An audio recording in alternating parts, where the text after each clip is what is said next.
Okay, so today we're going to learn how to rewrite or and also rename condensed organic structures. Okay, so some of us are mostly used to structures being presented in this format, the expanded form, but when we see it in this condensed form, we're like, what am I going to do?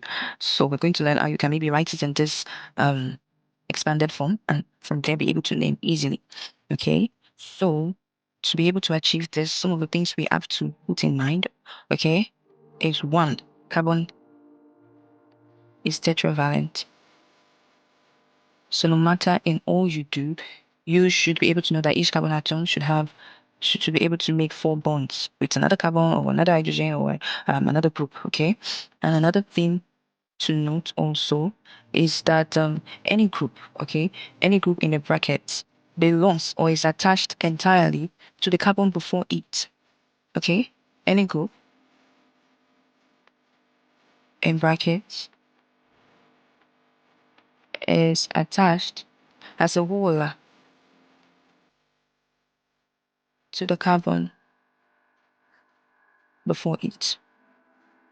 Okay, so this is the second thing we must note. So when we note it like this, we'll be able, we'll like have these two things in mind. We'll be able to redraw this condensed structure. Okay, so let's try redrawing this one that we're being given in this question.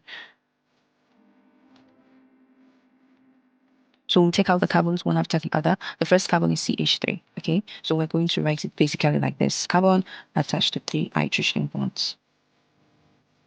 Okay, and then the next is the first carbon. Now the second carbon is CH2. Okay, C and 2H. If you notice, the first carbon is already fulfilling the rule of tetravalency.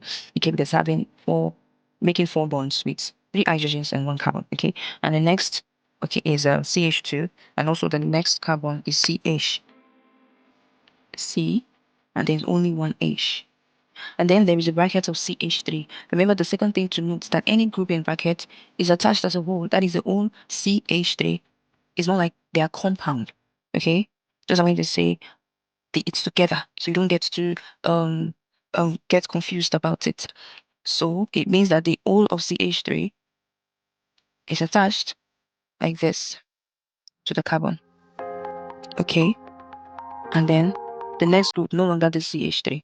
So it's more like this whole thing like this is basically implying an H and a CH3. Okay, then the carbon and the carbon after. So that's just what it's basically implies. And then the next is the CH. The next is the CH. Okay, so write that is just a C with 1 hydrogen attached to it. Then we see a CH3 again. Okay, attached to it. So it's more like a replication of what we already have before. Mind you, this CH3 can be at the top, it can be at the bottom. It doesn't matter, provided it's attached to that. Provided is 1 CH3 attached to the carbon. Okay, and the next we have is CH2, H, and there is a H, and the other is also CH2. And the last is CH3.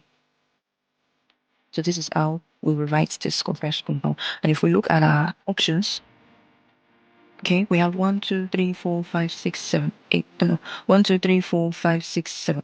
So we have 7. So 1, 2, 3, 4, 5, 6. Option B is not 8 because it's not up to 7 carbon atoms. Okay, and then option A is not it because the methyl group is attached to the second carbon, which is not so in the structure, the condensed structure given. And then option C is having 1, 2, 3, 4, 5, 6, 7, 7 straight chain carbon atoms. But it shows that this particular place implies that the condensed structure it was CH3, which is not the case. Okay, so that means option C is not the correct answer. Then option D is also having 7 carbon straight chain carbon atoms, okay, which is also true for what we have drawn, and also the CH3 group in the position 3 and 4, okay, which is also correct for option D. So that is why option D is our correct answer.